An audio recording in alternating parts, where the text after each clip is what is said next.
కిందటి ఎపిసోడ్ లో దుర్యోధనుడు శకునితో కలిసి భీముణ్ణి చంపడానికి వేసిన పథకం గురించి అయితే చూసాం. అయితే ఒకసారి భీముడు కౌరవులతో బాగా ఆటలాడి పక్కనే ఉన్న ఒక చెట్టు కింద అలసిపోయి పడుకున్నాడు. కౌరవులతో ఆటలంటే ఒట్టి ఆటలే కాదు, ఆ ఆటలతో పాటు గొడవలు కూడా ఉంటాయని అర్థం. అయితే దుర్యోధనుడు అదే అదునుగా భావించి శకుని పథకం ప్రకారం తనే స్వయంగా వెళ్తే చాలా ప్రమాదమని తన సారథికి కొన్ని విష సర్పాలను ఇచ్చి భీముడి మీదకి వేయమని చెప్తాడు. దుర్యోధనుడు చెప్పినట్టుగానే ఆ సారథి అత్యంత విష సర్పాలని తీసుకెళ్లి చెట్టు కింద నిద్రిస్తున్న భీముడి పైనైతే వేశాడు. ఆ విష సర్పాలు భీముడి శరీరం మీదకు వెక్కి భీముడి ఛాతి మీద, భీముడి నాడీ వ్యవస్థ మీద, అలాగే మన ఒంట్లో ఉన్న అతి సున్నితమైన ప్రదేశాల్లో కాటు వేశాయి. కానీ అది చూసి ఆ చుట్టుపక్కల దాక్కొని ఉన్న శకుని, దుర్యోధనుడు మరియు దుశ్శాసనుడు ఎంతో ఆశ్చర్యపోయారు. ఎందుకంటే భీముడిపై కాటు వేసిన ఆ విష సర్పాలు భీముడి యొక్క వజ్ర శరీరాన్ని అయితే ఛేదించలేకపోయాయి. అంతేకాకుండా భీముడి శరీరం పైన కాటు వేసిన ఆ సర్పాల కోరలైతే విరిగిపోయాయి. ఇంతలో భీముడికి ఏవో చీమలు కుడుతున్నాయని అనిపించి నిద్ర లేచి చూశాడు. అప్పుడు భీముడికి తన చుట్టూ ఉన్న ఆ విష సర్పాలైతే కనిపించాయి. అప్పుడు భీముడు తన చేతులతో కాళ్ళతో వాటిని కొట్టి తొక్కి చంపేశాడు. అదే రోజు రాత్రి దుర్యోధనుడు శకునితో, మామ నువ్వు చెప్పినట్లుగానే ఆ భీముడి పైన అత్యంత విషపూరితమైన పాములనైతే వదిలాను, కానీ ఆ విష సర్పాలు భీముడికి ఏమాత్రం హాని కలిగించలేకపోయాయి అని చెప్పి నేను ఇప్పుడు ఏం చేయాలి అని దుర్యోధనుడు శకునితో కోపంగా అన్నాడు. అప్పుడు శకుని, మనం శత్రువుల్ని జయించలేనప్పుడు వారిని మిత్రులుగా చేసుకోవడమే అత్యంత తెలివైన లక్షణం అని చెప్తాడు. దానికి దుర్యోధనుడు ఎంతో ఆక్రోశంగా, అంటే నేను ఇప్పుడు ఆ భీముడితో స్నేహం చేయాలా అని అంటాడు. ఇది అస్సలు జరిగే పని కాదు, అది అసంభవం అని అన్నాక శకుని మెల్లగా నవ్వి, శత్రువులు మనకంటే బలవంతులైనప్పుడు వారి మీదకు కత్తి దూయకూడదు, వారిని మెల్లగా కపటంతో దెబ్బతీయాలి. ఈసారి దుర్యోధనుడ భీముడి మీదకి విష సర్పాలను కాకుండా స్వయంగా పాయసంలో విషాన్ని కలిపి శరీరం లోపలికైతే పంపించి అతన్ని అయితే మృతి చెందేలా చేయాలి అని శకుని దుర్యోధనుడితో చెప్తాడు. ఇప్పటికైతే నువ్వు ఆ పాండవులతో స్నేహం చేయి, నేను చెప్పినట్టు చేయి మేనల్లుడా, అంతా నేనే చూసుకుంటాను అని శకుని అంటాడు. అప్పుడు దుర్యోధనుడు ఎంతో కపటంతో, ఎంతో ద్వేషంతో పాండవుల మీద ఒక చిరునవ్వైతే నవ్వి, సరే మామ అని శకునితో అంటాడు. మరుసటి రోజు దుర్యోధనుడు మైదానంలో ఆడుకుంటున్న పాండవుల దగ్గరికి తన తమ్ముడైన దుశ్శాసనుడితో సహా వెళ్లి ఎలాగైనా ఈ రోజు వాళ్లతో స్నేహం చేయాలి అని అంటాడు. పాండవుల దగ్గరికి వచ్చిన దుర్యోధనుని మరియు దుశ్శాసనుని చూసి పాండవులు మళ్ళీ దుర్యోధనుడు ఇక్కడికి వస్తే ఏం గొడవ పెట్టుకుంటాడో అని భయపడి దాంతో పాటు కోపంతో ఆ దుర్యోధనుడి వైపు అయితే చూస్తూ ఉన్నారు. అయితే ధర్మరాజు మనసులో కోపం లేకపోయినా కూడా దుర్యోధనుడు తన దగ్గరికి ఎందుకు వచ్చాడా అని ఆలోచిస్తూ ఉన్నాడు. అప్పుడు దుర్యోధనుడు యుధిష్ఠిరుడి దగ్గరికి వచ్చి అమాయకంగా తన ముఖాన్ని పెట్టి, సోదరా యుధిష్ఠిరా, నేను ఇప్పటి వరకు మీతో మంచిగా నడుచుకోలేదు, కానీ ఇప్పటి నుంచి అలా జరగదు. మనమంతా ఒకటే కుటుంబం, మన మధ్య గొడవలు మన ఎవరికి అంత మంచిది కాదు. నేను ఇప్పటి వరకు చేసిన తప్పులకు నన్ను క్షమించండి అని అన్నాడు. దానికి ధర్మరాజు ఎంతో సంతోషించి దుర్యోధనుడితో ప్రేమగా, నువ్వు నాకు క్షమాపణ చెప్పాల్సిన అవసరం లేదు సోదరా, నేను ఎప్పుడు నిన్ను మా సోదరులను వేరుగా చూడలేదు, నా తమ్ముల్ని ఎంతో, నువ్వు అంతే, బాధపడకు అని అన్నాడు. అప్పుడు దుర్యోధనుడు పక్కనే కోపంగా నిలబడి ఉన్న భీముడితో, చూడు భీమా, నేను ఇప్పటి వరకు మిగతా వారందరికంటే నీతోనే ఎక్కువ గొడవ పడ్డాను, అందుకు ప్రాయశ్చిత్తంగా నేను నీ ఒక్కడి కోసమే విడిగా విందునైతే ఏర్పాటు చేశాను, నువ్వు వచ్చి అది ఆరగించాలి అన్నాడు. అప్పుడు భీముడు ఆశగా, అవునా దుర్యోధన, నేను నిన్ను ఇప్పుడు క్షమించేశాను, ఇంతకీ భోజనం ఎక్కడా అని అడిగాడు. దానికి దుర్యోధనుడు, ఇక్కడే ఈ ప్రదేశానికి దగ్గరలో ఉన్న ప్రమాణ కోటి అనే ప్రాంతంలో విందు భోజనాన్ని ఏర్పాటు చేశాను, నిన్ను నాతో పాటు తీసుకువెళ్ళడానికే వచ్చాను, నీకు ఇష్టమైతే పదా వెళ్దాం అని అన్నాడు. కానీ దుర్యోధనుడు చెప్పిన మాటలు పాండవుల్లో మిగిలిన వారు ఎవరూ నమ్మలేదు. వారిలో వారే ఒకరి వైపు ఒకరు అనుమానంగా చూసుకుంటూ ఉన్నారు, వద్దు అని సైగ చేసుకుంటున్నారు. ధర్మరాజు కూడా దుర్యోధనుడు చెప్పిన మాటలు అనుమానాస్పదంగా అనిపించిన దుర్యోధనుడు చెప్పిన దానికి కాదనలేక, సరే దుర్యోధన, మేము కూడా మీతో పాటే వస్తాము అని అంటాడు.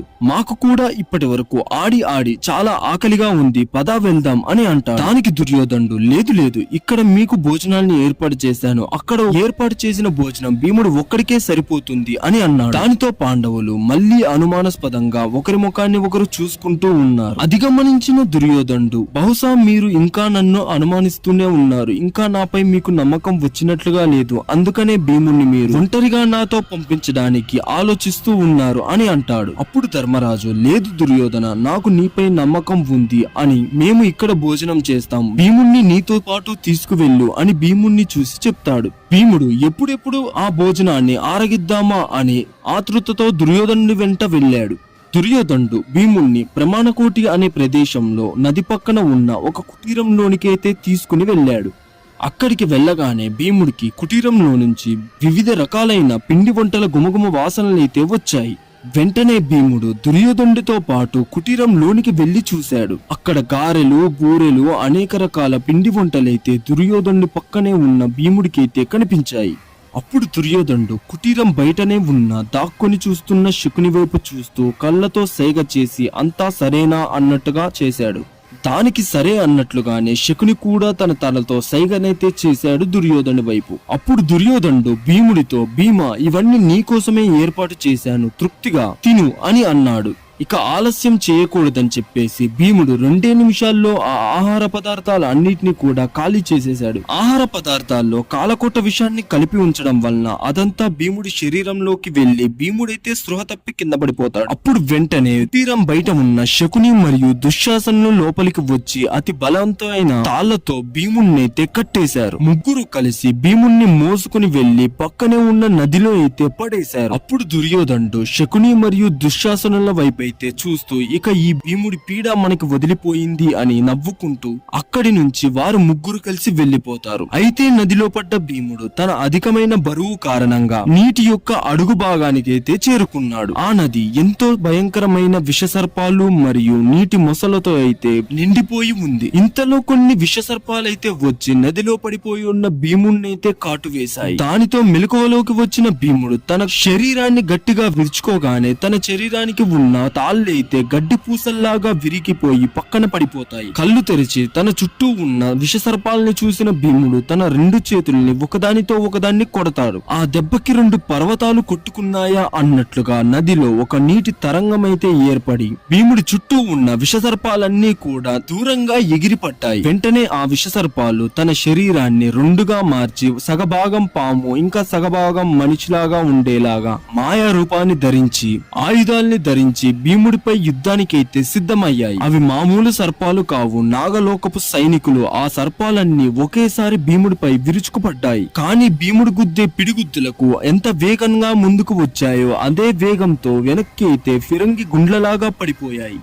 వారి మధ్య జరిగే యుద్ధానికి నది అడుగు భాగాన నీటి తరంగంలో ఏదో భూకంపం వచ్చినట్లుగా మొత్తం బీభత్సం సృష్టించబడుతుంది. భీముడు కొట్టే దెబ్బలకు ఎక్కడో నీటి అడుగు భాగాన ఉన్న సర్పాలు నీటి పై భాగానికి వచ్చి మళ్ళీ నీటిలో అయితే పడిపోతున్నాయి. భీముడి యొక్క శక్తి ముందు ఆ సర్ప వీరులు నిలబడలేక కింద పడి పారిపోతూ ఉన్నారు. భీముడు ఎంతసేపటికి అలసిపోకుండా ఆ పాముల్ని వెంబడిస్తూ వెళ్తూనే ఉన్నాడు. అలా వెళ్తున్న భీముడికి తెల్లటి రంగుని వెదజల్లుతూ ఒక పెద్ద అద్దం ఒకటి కనిపించింది. ఆ సర్పాలన్నీ కూడా ఆ అద్దం దగ్గరికి వెళ్లి మాయమైపోతూ ఉన్నాయి. ఆ అద్దం నాగలోకానికైతే ద్వారం. అయితే భీముడు ఆ అద్దం లోపల ఏముందా అని తెలుసుకోవడం కోసం తన చేతినైతే అద్దం మీదకు వేశాడు. అంతే, భీముడు ఏదో శక్తి లోపలికి లాగుతున్నట్లుగా ఆ అద్దం లోపలికైతే తోయబడ్డాడు. అక్కడ భీముడికి ఒక పెద్ద రాజ్యమే కనపడింది, అదే నాగలోకం. అక్కడ భీముడికి ఒక పెద్ద భవన ద్వారం అయితే కనిపించింది. ఆ ద్వారాన్ని తెరుచుకొని భీముడు లోపలికైతే నడవసాగాడు. ఆ భవనంలో అంతా చూడడానికి ఎంతో అందంగా అత్యంత సుందరంగా కనిపించాయి. ఆ భవనమంతా కూడా సర్పాల యొక్క చిహ్నాలతో నిండిపోయి ఉంది. ఆ భవన గోడల మీద అన్ని సర్పశిలలు అంటుకొని ఉన్నాయి. అయితే ఇంకొంచెం ముందుకి వెళ్ళగా అక్కడ సింహాసనంపై శిల రూపంలో పెద్దగా నాగరాజు అయితే ఆసీనుడై ఉన్నాడు. ఇంతలో భీముడికి ఎక్కడి నుంచో భీమసేన అనే ఒక పిలుపు అయితే వినిపించింది. అప్పుడు భీముడు తన చుట్టూ చూసి, మాయావి, ఎవరు నీవు? ధైర్యం ఉంటే నా ముందుకు వచ్చి నిలబడు అని అన్నాడు. అప్పుడు తన ముందు సింహాసనంలో శిల రూపాన్ని ధరించి ఉన్న నాగరాజు తన నిజ రూపాన్ని ధరించి సింహాసనంపై నుంచి లేచి తన దగ్గరికైతే వచ్చాడు. అప్పుడు ఆ భవనం చుట్టూ ఉన్న నాగశిల్పాల్లోంచి నాగుపాములు బయటికి వచ్చి భీముణ్ణి చుట్టుముట్టగా అప్పుడు భీముడు యుద్ధానికి సిద్ధమవుతున్నట్లుగా వాటి వైపైతే వెళ్ళసాగాడు. అప్పుడు నాగరాజు భీముడితో, కంగారు పడకు పుత్ర, నేను ఈ నాగరాజ్యానికి రాజుని, వాసుకుని, నీ తల్లికి నేను ముత్తాత వరసనే అవుతాను అని చెప్తాడు. నువ్వు ఇక్కడికి వస్తావని నాకు ముందే తెలుసు. నీ శరీరం అంతా కూడా విషం నిండిపోయి ఉంది. ఆ విషానికి విరుగుడినివ్వమని నేనే ఈ సర్పాల్ని నీ దగ్గరికి పంపాను. అవి నీ శరీరం నుంచి విషాన్ని బయటకు తీశాయి. కానీ నేను నీ పరాక్రమానికి ఎంతో ముగ్ధున్నైపోయాను పుత్ర అని చెప్పి తన చేతుల్ని ముందుకు చాచి తన మనసులో ఒక మంత్రాన్ని జపించగానే చేతిలో ఒక నీటి పాత్ర అయితే వాసుకి ప్రత్యక్షమైంది.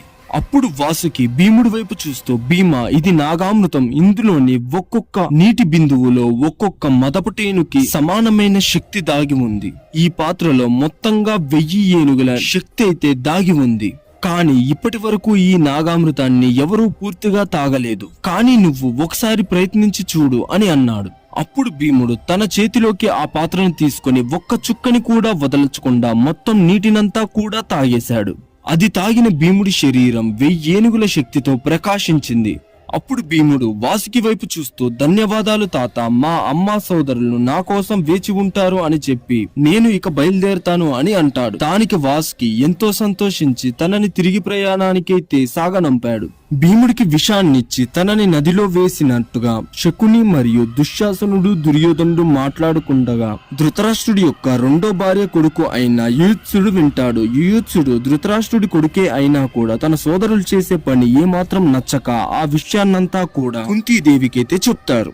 అది విని వెంటనే వారందరూ దుర్యోధనుడు భీముణ్ణి నదిలో పడేసిన ప్రదేశానికి వెళ్లి భీమా భీమా అని గట్టిగా అరుస్తూ ఉన్నారు. అప్పుడు పక్కనే నదిలో నుంచి ఏదో తిమింగలం బయటికి వస్తున్నట్లుగా నదిలోని నీరంతా ఉప్పొంగిపోయింది. అప్పుడు కుంతీదేవి మరియు పాండవులు అరవడం ఆపి ఏదో నీటిలోంచి బయటికి వస్తుందని ఆసక్తిగా అటువైపు చూస్తూ ఉన్నారు.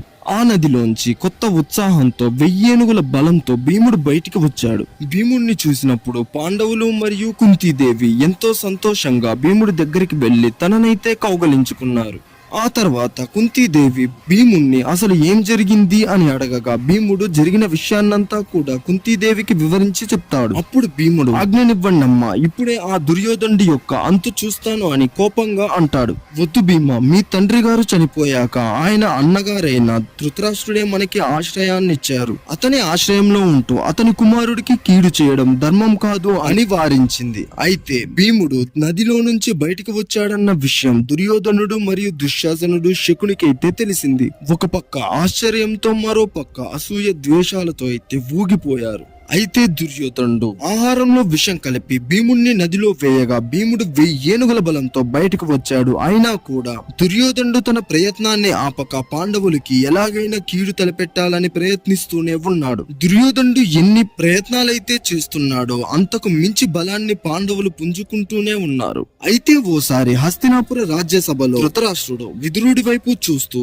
విదురా, ప్రస్తుతం ఆర్యావర్తనంలో ఏదైనా ముఖ్యమైన సమాచారం ఉందా అని అడిగాడు. అప్పుడు విదురుడు, మహారాజా, ఒక సమాచారం ఉంది. గోకులంలో ఒక బాలుడు ఉన్నాడు. ప్రస్తుతం ఈ ఆర్యావర్తనం మొత్తం కూడా ఆ బాలుని యొక్క లీలల గురించే మాట్లాడుకుంటున్నది. ఆ బాలుడు పాలు తాగే వయసులోనే పోతన అనే ఒక మహా రాక్షసునైతే చంపాడట. ఇలా 12 ఏళ్లు పూర్తి కాకముందే ఎన్నో రాక్షసులనైతే కడతీర్చాడట. ఆ బాలుడు స్వయంగా శ్రీ మహావిష్ణువు యొక్క అవతారమని, అతడే కంసుణ్ణి కూడా హతమారుస్తాడని ప్రపంచమంతా కూడా అనుకుంటుంది అని అన్నాడు. అప్పుడు ధృతరాష్ట్రుడు విదురుడి వైపు చూస్తూ, అవునా, ఇంతకీ ఆ బాలుడి పేరేమిటి అని అడిగాడు. అప్పుడు విదురుడు శ్రీకృష్ణుడు అని చెప్పగా అప్పుడు ధృతరాష్ట్రుడు తన మనసులో తానే శ్రీకృష్ణుడా అని అనుకుంటాడు. వీడియో నచ్చితే లైక్, షేర్, సబ్స్క్రైబ్ చేసుకోవడం అయితే అస్సలు మర్చిపోకండి. వీడియోని లాస్ట్ వరకు చూసినందుకు చాలా థ్యాంక్స్. అండ్ అప్కమింగ్ వీడియోతో ఒక ఇంట్రెస్టింగ్ టాపిక్ తో మళ్ళీ మీ ముందుకైతే వచ్చేస్తా.